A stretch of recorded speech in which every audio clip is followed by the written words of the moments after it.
So I'd like to welcome you all here today at Sunday service at Ananda Palo Alto, and I am Nayaswami Parvati. This is Nayaswami Pranaba, and we live at Ananda Village, and we're very happy to be here with you today. I'd like to begin by reading from Whispers from Eternity, Yogananda's beautiful book of prayer demands. Teach me to fish for thee in the deep waters of my soul. I sought to catch thee in the deep waters of superconsciousness. Little fishes of inspiration nibbled at my bait of meditation. My concentration bobbed, but every time I pulled, I missed thee. I baited the hook of my meditation with the tasty spice of love. The little fishes tugged, and I watched them do so with attentive zeal. Lo, my mind's float vanished beneath the waves of bliss. O colossal denizen of my consciousness, I pulled at thee, and with a bound thou didst leap to the shores of my heart. Teach me to fish for thee ever in the deepest waters of my soul.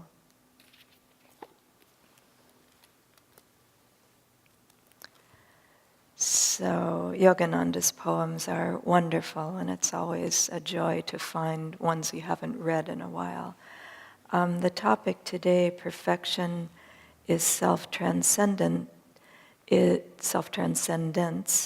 is a real challenge to us. Just imagine Jesus Christ 2,000 years ago in Israel to a people that were very rule and law-oriented, saying this to them. Love your enemy? Are you joking? Pray for them? But it wasn't a request. It was a demand. He said, be ye therefore perfect, even as your Father in heaven is perfect. And that sort of gives us a little clue as to what he's talking about, but also the deeper understanding underneath it. How could we ever be perfect as our Father in heaven is perfect if we weren't part of that? He's our Father, and therefore we're His children. And therefore, that perfection, it has to come, because if God is perfect and we're part of that, then our destiny is to become that. And we put it off, as the Indian scriptures say, for millions of lifetimes and go through a lot of pain and suffering. And at a certain point, I always love Yogananda's very simple little phrases. We come to a sense of anguishing monotony. Not anguishing pain and suffering, anguishing monotony.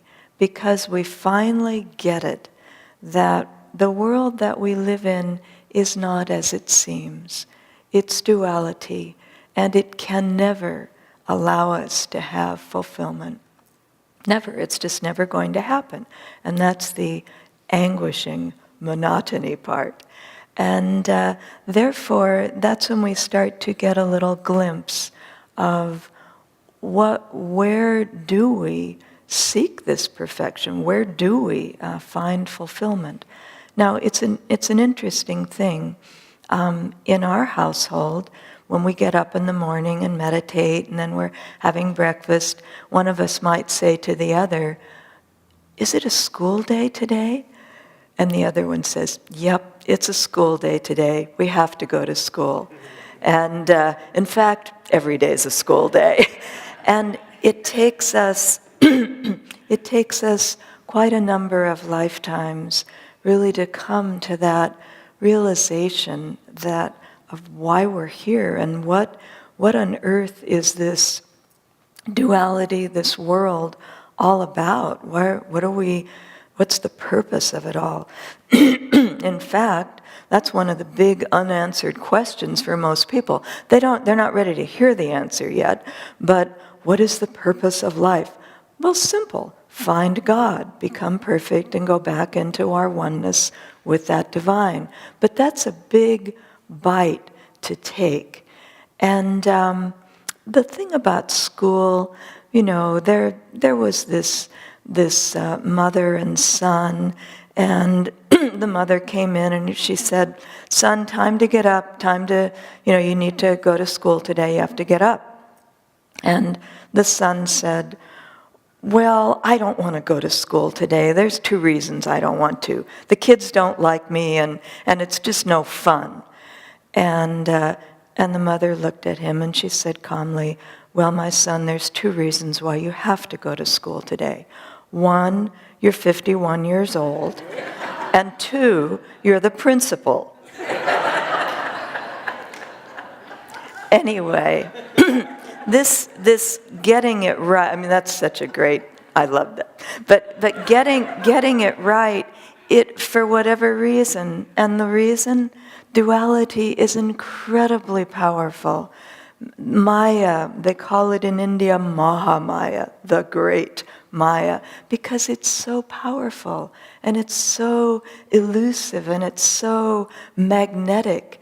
And we go on, again, Yogananda, the Indian scriptures say, millions of lifetimes caught in the power of Maya. And so it's something that, don't feel bad about it, everybody's in the same boat, but once you get it, then it's time to really move forward toward perfection.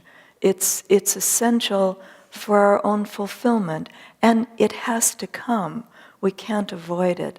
And so we want to, at that point, and Swami Kriyananda, I remember him saying at a satsang at the village a number of years ago, he said, "Don't play with Maya. Don't feel you can play with it." He said, "It is very powerful." And he said, in your life, and this is to all devotees, serious devotees are all on the path, he said, "The wolf is always at the door."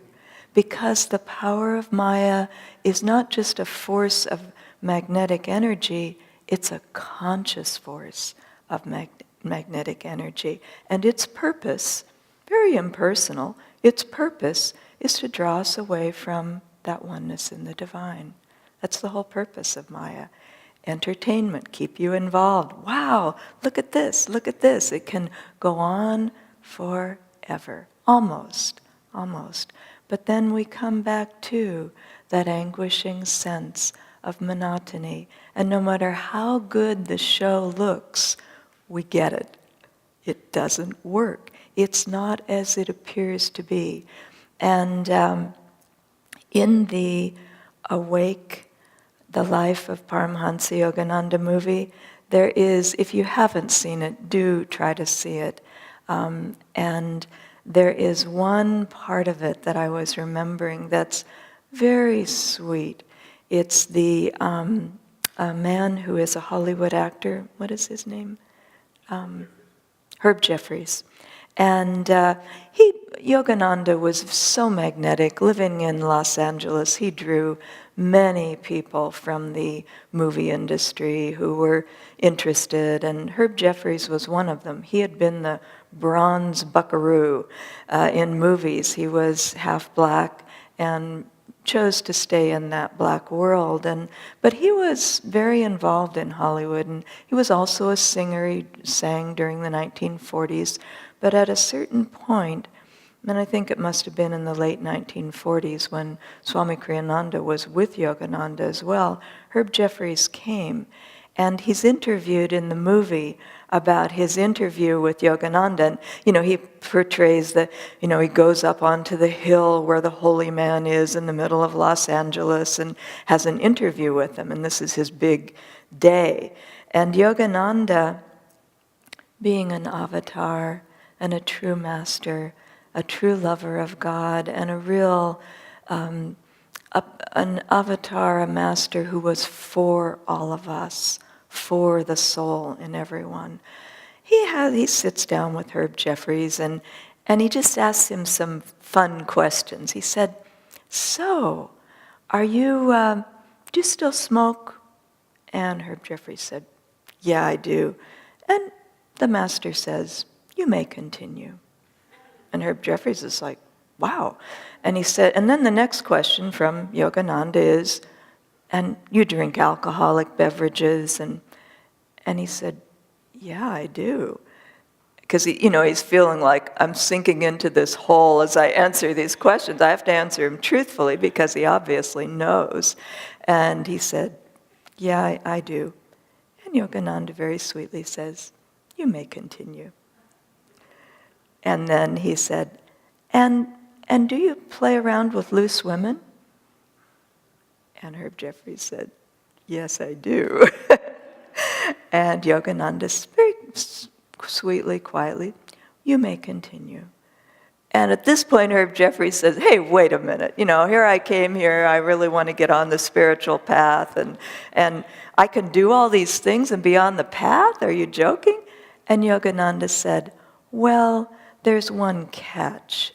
I can't guarantee that as you engage in meditation and this path, that you will want to do any of those things. So anyway, he wanted him to get out there with who he was, and then to realize as he would go along, those things would really just fall away. And isn't it so with all of us? I mean, people can say, well, you should do this, and you should do this, and you should do this, be good because it's good to be good. But quite frankly, you're never going to do any of that stuff until you, as Gandhi said, Mahatma Gandhi, he said, you can't replace a lower pleasure unless you replace it with a higher pleasure. So the spiritual life has to become that higher pleasure. And it's why we have to meditate every day, because if we're not putting enough energy in to our spiritual life, we don't have a way to start shifting that energy away. But once we do, then everything changes. Meditation, it will absolutely change your life completely. So as we go along in this, again, perfection, I was thinking, out of 1,000, one seeks me. Out of 1,000 that seek me, one really knows me, who I am. But Yogananda would say, but our percentages are much greater. Our percentages are much better than that. Because you're engaging in the spiritual life. And as you do that, it's like, well, what is perfection? What are we really talking about here? I was just reading in the last few days the biography of Paramhansa Yogananda that Swami wrote in around 2011. And there's a little story in there because people come at this, we all have, some of us get it a little more now, others are still having a lot of questions, but people have all kinds of ideas. When you say that word perfection, my God, I mean, can I ever be perfect? Yeah, absolutely. It's in there. The soul is there. It's covered over with a whole lot of stuff. But you will reach that place where you are. And so what does perfection really look like? And in the biography, there's a story. Yogananda, there were many stories that he told, that he shared with his disciples. And one of them was about seeing visions and just kind of where that lies. Because you might think, well, if you're perfect, you're really powerful and you see God all the time and that kind of thing. And he told this story about the famous Swami in Benares. And he was the one who had lived for 300 years. Again, Trilanga. Sorry, I'm forgetting these names right now. Anyway, he had lived for a long time, and he was very powerful as a yogi. And one of his disciples in the ashram there was really wanting to have a vision of God. And through this particular statue that was in the ashram, he just was attached to it and really drawn to it, and he kept asking Trilanga Swami about this. And finally one day he said, fine. And so the statue, as they were sitting, the two of them, Trilanga and this devotee, and the statue got up, walked over, sat with them, and they had a discussion about spiritual things. it was a miracle, my God.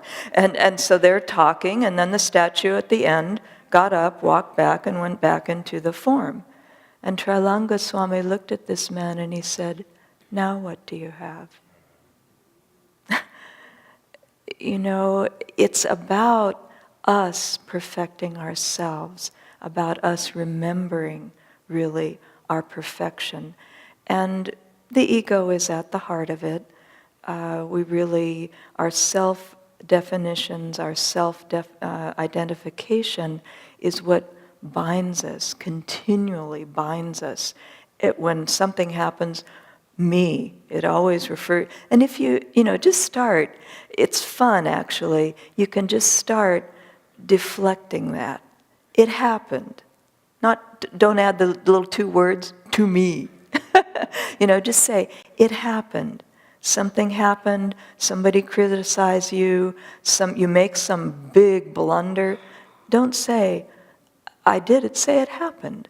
It's so impersonal that way. Someone wrote recently, we have the website ananda.org, and people write in, ask Ananda experts. A number of us are supposed to be experts.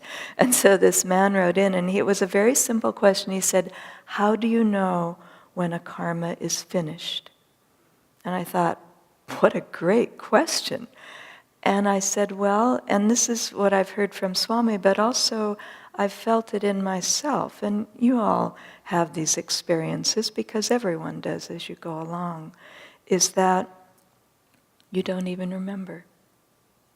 Whatever it is, it's like poof. It's just, and it's not that, wow, I don't even remember. It's that you simply do not remember that you ever did that. And maybe several years later, you think, or a year later, you think, it's gone. I don't do that anymore. I don't think that thought. I don't do that action. It's gone. It's like the leaves on the trees in the fall when the sap withdraws into the trunk and all those little leaves turn brown, and then a gust of wind comes along and poof, they're off the tree, they're gone, they're dead. And our karma is sort of like that. And it's why, as we go along, we really want to be careful about how we engage in life. And if you keep revisiting bad things you've done, don't do that. Don't do it. It gives it energy. Think about energy and magnetism. It gives it energy. Every time you think about something that's done, hey, it's done. You can't do anything to change it. It's gone. It's an action. It's a karma. Yes, you'll have to resolve that at some point, but don't keep building on it. Don't keep revisiting it. And it's the part of the spiritual life that for all of us, everybody feels bad about themselves in one way or another. You say that word perfection, it's like, oh no, how can I do that? And remember that conscious force of Maya, it's always there getting you to do that. That's its job, is to keep you engaged and to say, oh yeah, that thing you did, that was really bad. Yeah, now I know it happened 5 or 10 years ago, but you ought to remember how bad that was. It gives it energy. And if you can simply say, it happened, oh yeah, that was bad, and then you move forward with the main force of your energy and your concentration and your love and your devotion toward the light, that's how you seek perfection. That's how you find perfection. And if you don't do that, then gradually, even if you're on the path, you can get pulled back into Maya. Again, it's very powerful and something not to play with. But if you want God, you can have Him. As Yogananda said, it's kind of a thought that you don't have Him. If you think, I have Him, and you really feel that with everything you are, poof, it's done. But we have a lot of mitigating circumstances, mitigating karma in there that keeps kind of pulling us and distracting us and deflecting our focus. But more and more, and it's not wishful thinking to do this, focus on the light. Be aware of what you don't want to do. Be aware of it, but don't feed it. And really focus on that light and knowing that you are part of that light. Again, meditation, regular, daily, twice a day, Kriya Yoga, if you can get that initiation, all of that builds on that. And you start to have smriti, divine remembrance of who and what you really are. And in one part of the Bhagavad Gita, I'm not going to remember the page, but you can look it up. It talks about, in one of the commentaries, Swami Kriyananda talks about how a jivan mukta frees itself of past karma. Because we all know it all has to be resolved. It all has to come to shunya. And he said that in a meditation, when you are in more of a superconscious state, you can review a whole lifetime in one meditation and sweep the consciousness of the superconscious through it and resolve it all. I'm not quoting it exactly, but just that idea that in one meditation you can be done with a whole lifetime of karma, where you've lived and done all kinds of things. So it's not as it appears to be. Maya will say, there is no way in heaven you can be perfect. How could you be perfect? And we say, yeah. No, don't go there. Don't go there. Deeper behind every action, all the self-definitions, and every action you've ever done, behind it all, you're a child of God, child of the light. And so live in that light more. And with Yogananda, what did that look like? What does perfection look like in a master? You think great power and miracles. One time someone said about Yogananda, he had heard this. He said, I hear Yogananda's lost all his powers. And when Yogananda heard that, he said, I didn't know I ever had any. This is an avatar, so it's not about that. And what did Swami Kriyananda said 3 things that I remember. There's many things you could say about what it looks like, but he said 3 things. He said, Yogananda spent, 10 years or less maybe, with Sri Yukteswar. And he plays through this all saying Sri Yukteswar really got in there, he corrected him on everything to prepare him to come to this country in 1920. And he said, Swami Kriyananda said about Yogananda, because that was a tremendous thing. He came alone into a very materialistic country. People had no idea who he was.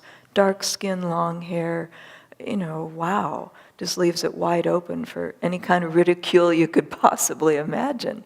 But he said, Swami Kriyananda said, Yogananda, in all the different situations that happened to him, he said he always came up smiling. Perfection in the self. And he said also that he was for everyone and against no one, because he was for the soul in everyone and not against anyone. So it's just, they're humble things, in other words. That's what we want to become like. That's the consciousness that we want to have. And can we right now love everybody as wow, it's like, love your enemy, don't do do all of this. Again, I remember Swami talking about his mother going to a church service, Episcopal church, and the pastor had talked about how great the saints are because they put out enough energy to love this person over here who's a real creep. And then they put out enough energy to love this person here. And he said, when his mother told him about this talk, and he said, that's not at all how it works. And he said, when your consciousness moves more into the superconscious, you can't help but love everyone. It's a natural thing, in other words. And for all of us, the spiritual life, it has to be natural. We have to want it. We have to engage lovingly in it.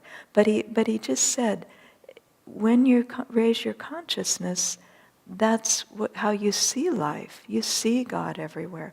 It may not be perfect. I'm not saying, you meditate and then poof, you're perfect and then all this happens. It's what the Bible says, the washings and regeneration of the Holy Spirit. Washings, meaning every single day. That's what we're doing in meditation. We're offering our consciousness up into that superconscious. And that washing and regeneration, we have touches of it. Some meditations may be very deep, others may be very dry. But the fact that we're there doing it repeatedly, that's how you get there. There isn't another way to get there. It's not just done like that. Even a master can't do that for you unless you've done the work to go along with it. And so you find that you do have those glimpses of that. And these sayings in the Bible, the things that you read, they become alive. Because they're part of your own experience. Maybe you can't hold it yet. Poof, you're down again into the ego and, relating in other ways. But it's there. It's very close. And we're on the way there. The three things that I would say that are, and again, many things, but these are the three that came to my mind. To seek perfection, we have to want it. We have to engage. We have to take up a spiritual path. We need to meditate. And we have to want to do all of this. It's not just somebody tells you about it and, okay, well, I'll do it. No, you have to want to.